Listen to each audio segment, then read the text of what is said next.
కాంగ్రెస్ ప్రభుత్వం రేవంత్ రెడ్డి ఏర్పాటు చేసిన తెలంగాణ తల్లి వద్దని, ఉద్యమ తెలంగాణ తల్లి కావాలని నిజామాబాద్ స్థానిక సంస్థల ఎమ్మెల్సీ బీఆర్ఎస్ పార్టీ నాయకురాలు కల్వకుంట్ల కవిత అన్నారు. జగిత్యాల జిల్లాలో పర్యటించిన ఆమె దరూర్ కెనాల్ వద్ద అంబేద్కర్ విగ్రహానికి ఆవరణలో పూలమాలలు వేసి నివాళులర్పించారు. అనంతరం తెలంగాణ తల్లి విగ్రహ ఏర్పాటుకు భూమి పూజ చేశారు. అక్కడి నుండి కార్యకర్త నాయకులతో కలిసి బైక్ ర్యాలీ నిర్వహించి కొత్త బస్టాండ్ వద్ద ఉన్న తెలంగాణ తల్లి విగ్రహానికి పూలమాలలు వేశారు. ఈ సందర్భంగా ఎమ్మెల్సీ కల్వకుంట్ల కవిత మాట్లాడుతూ తెలంగాణ అస్తిత్వంపై కాంగ్రెస్ ప్రభుత్వం చేస్తున్న దాడిని గ్రామాలలో ఎండగడతామని చెప్పారు. తెలంగాణ ప్రజలకు ధైర్యాన్ని, స్ఫూర్తి నింపిన ఉద్యమ తెలంగాణ తల్లిని ఆరాధిస్తామని, తెలంగాణ తల్లిలోని బతుకమ్మను సగర్వంగా కాపాడుకుంటామన్నారు. జీవోలతో కేసులతో భయపడని హెచ్చరించారు. నాయకులు, ఎమ్మెల్యేలు పార్టీ మానంత మాత్రాన బీఆర్ఎస్ పార్టీ ఎలాంటి ఇబ్బంది ఉండదని ఆమె అన్నారు.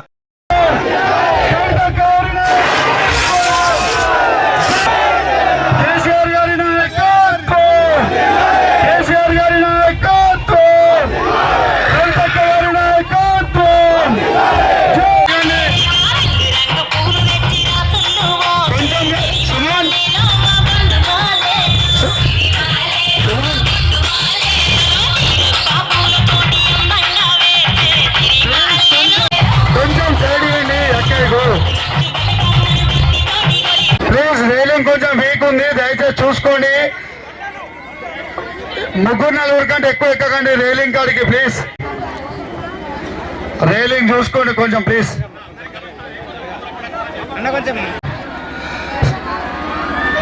స్వామి ప్లీజ్ అందరు దిగులు కొంచెం కిందికి.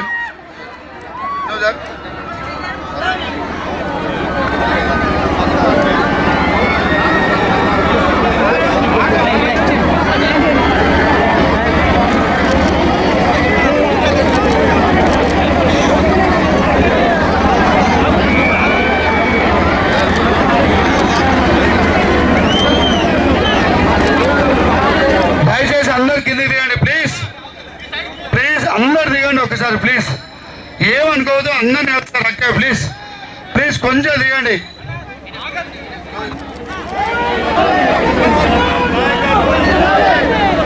జై తెలంగాణ, జై అక్క.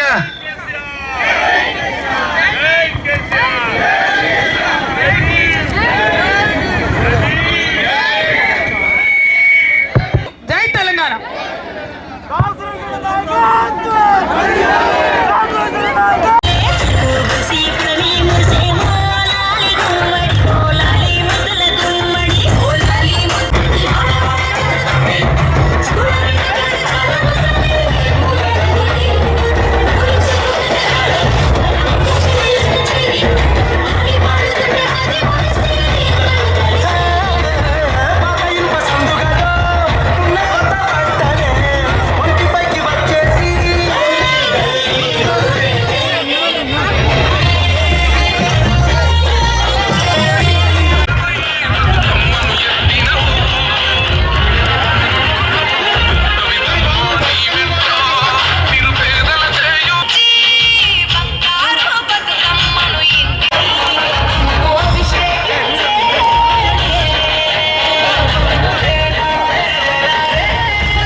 జై కేసీఆర్.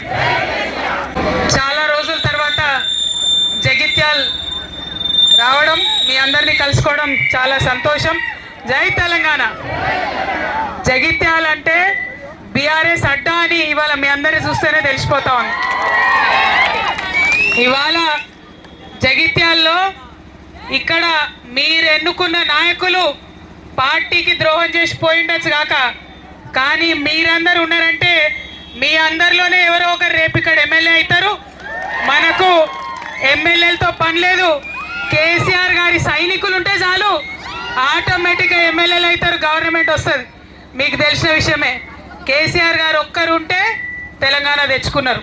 ఇవాళ కేసీఆర్ గారి ఆధ్వర్యంలో రేపటి నాడు కూడా జగిత్యాల్లో జరిగేటటువంటి అన్యాయాల మీద, అక్రమాల మీద పోరాటం తప్పకుండా కొనసాగిస్తామని తెలియజేస్తా ఉన్నాను. మరి ఇవాళ ఇక్కడికి వచ్చినామంటే ఇంకా పెద్ద కారణం ఉంది. ఏందా కారణం? తెలంగాణ ఉద్యమంలో మనందరం కలిసి కొట్లాడినాం, మనందరం కలిసి ముందుకు పోయినటువంటి సందర్భం. మరి ముందుకు పోయేటప్పుడు ఆనాడు ఉద్యమంలో మనం తెలంగాణ తల్లిని పెట్టుకున్నాం. ఇవాళ కాంగ్రెస్ ప్రభుత్వం వచ్చినాక ఆ తెలంగాణ తల్లి వద్దట, ఆ తెలంగాణ తల్లి చేతిలో ఉండే బతుకమ్మ కూడా వద్దట. నేనేమంటున్నా, తెలంగాణ తల్లిని దూరం చేస్తున్నారు, బతుకమ్మను దూరం చేస్తున్నారు. మరి మా తెలంగాణ తల్లులు, నిజమైన తెలంగాణ తల్లులందరూ ఇక్కడ నిలబడి ఉన్నారు. కనీసం వాళ్ళకి చెప్పినటువంటి హామీలు, కనీసం వాళ్ళకి ఇస్తామన్న పైసలు అవన్నీ ఇవ్వండి. మీకు ధైర్యం ఉంటే వస్తున్నాయా పైసలు? మహాలక్ష్మికి వస్తుందా 2500? పెన్షన్ పెరిగిందా? కరెంట్ ఉంటుందా? రైతు బంధు వస్తుందా? ఏమొస్తుంది? మరి ఏమీ లేదు. సంవత్సర కాలం నుండి మన ఆడబిడ్డలందరికీ ఈ కాంగ్రెస్ ప్రభుత్వం, ఆ రేవంత్ రెడ్డి గారు 30,000 రూపాయలు బాకీ పడ్డాడు. ఎట్లా అంటే నెలకి 25,000 ఇస్తా అన్నాడా? 12 నెలలు లెక్క చూసుకోండి ఎంత అవుతుంది బాకీ పడ్డాడా? మా పెద్దమ్మలు ఇక్కడ ఉన్నారు, వాళ్ళకి ఏం చెప్పిండు అన్నాడు, మీకు ఇప్పుడు కేసీఆర్ 2,000 ఇస్తుండు, నేను ఎక్కంగానే 4,000 ఇస్తా, అమ్మకు అయ్యకి ఇద్దరికి కూడా ఇస్తా అని చెప్పిండు. అవునా కాదా? అంటే ఎగబెట్టిన 2,000 24,000 అవి కూడా బాకీ పడ్డాడు. మరి కాల్ చేసి అక్కలేని వాళ్ళకి ఏమన్నాడు? 6,000 ఇస్తా అన్నాడు. కానీ ఇంతవరకు ఇచ్చిన పాపన ఓలే. కేసీఆర్ గారే అన్నాడు 5,000 ఇచ్చుకున్నారు. ఇవాళ మీ అందరికీ తెలుసు, यहाँ पे हमारे इतने मुसलमान भाई बहन हैं, आप सब भी जानते हैं आज कैसा हालत है. अब जो मुहिम के साथ जो रियासत के लिए लड़ाई में तेलंगाना तल्ली को हमने शामिल किया था, हमने पूरे आवाम मिलके उनको बनाया था, केसीआर साहब ने अलग से नहीं बनाया. आज आके तेलंगाना तल्ली को निकालने का मतलब क्या है? पूरा हमारे मुहिम का, पूरा रियासत का, पूरे तेलंगाना के आवाम का बेइज्जती है ये. इस बेइज्जती को बिल्कुल हम सहेंगे नहीं. और उस तेलंगाना तल्ली से बतकम्मा निकालने का मतलब क्या है? ये सिर्फ और सिर्फ तेलंगाना के महिलाओं का बेइज्जती है. इसको भी हम सहेंगे नहीं. उन्होंने जो मूर्ति बनाई वो हमारी आवाम को मंजूर नहीं है, ये बात हमें कहना है. और पेंशन के लिए, हमारे हक के लिए, और आज इमाम मौजन के लिए जो देते बोले वो भी आज तक 1 रुपया नहीं दिया. ये सारे बातों पे भी हम कल से पूछेंगे. రేపటి నుంచి అసెంబ్లీ కూడా మొదలవుతుంది, ఇవన్నీ విషయాల మీద కొట్లాడదాం. మరి ఇక్కడ సంజయ్ కుమార్ గారు కేసీఆర్ గారి బొమ్మ పెట్టుకొని గెలిచినటువంటి వ్యక్తి రేపటి నుంచి అసెంబ్లీకి పోతాడట. మరి ఏం ముఖం పెట్టుకొని మాట్లాడతాడో, ఏం మాట్లాడదామో మనం కూడా చూద్దాం.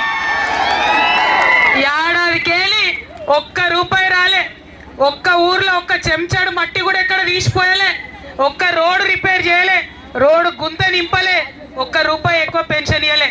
మరి ఎందుకు పోయినావు నాయన? కాంగ్రెస్ కంటే పైసల కోసం పోయినట. ప్రజలను ఇడిచిపెట్టి పైసల వెనకాల పోయిన వాళ్ళు నాయకులు అవుతారా? ఒక్కసారి ఆలోచించాలి. ప్రజలతో నుండే నాయకులే, ప్రజలతో నుండే వ్యక్తులే రేపటి నాడు నాయకులు అవ్వాలి. మరి జగిత్యాల్లో ఇంత అపురూప స్వాగతాన్ని ఇచ్చినటువంటి మీ అందరికీ మళ్ళొకసారి ధన్యవాదాలు. సోదరి వసంత గారు, సురేష్ గారు, అట్లానే ప్రియాంక గారు, మరి మన జిల్లా పెద్దన్న కొప్పుల ఈశ్వరన్న గారు, గౌరవనీయులు జిల్లా అధ్యక్షులు విద్యాసాగరరావు గారు, వేదిక మీద ఉన్న బాబురెడ్డి గారు, స్థానిక నాయకులందరికీ కూడా నమస్కారం చేస్తూ మళ్ళొకసారి జై తెలంగాణ, జై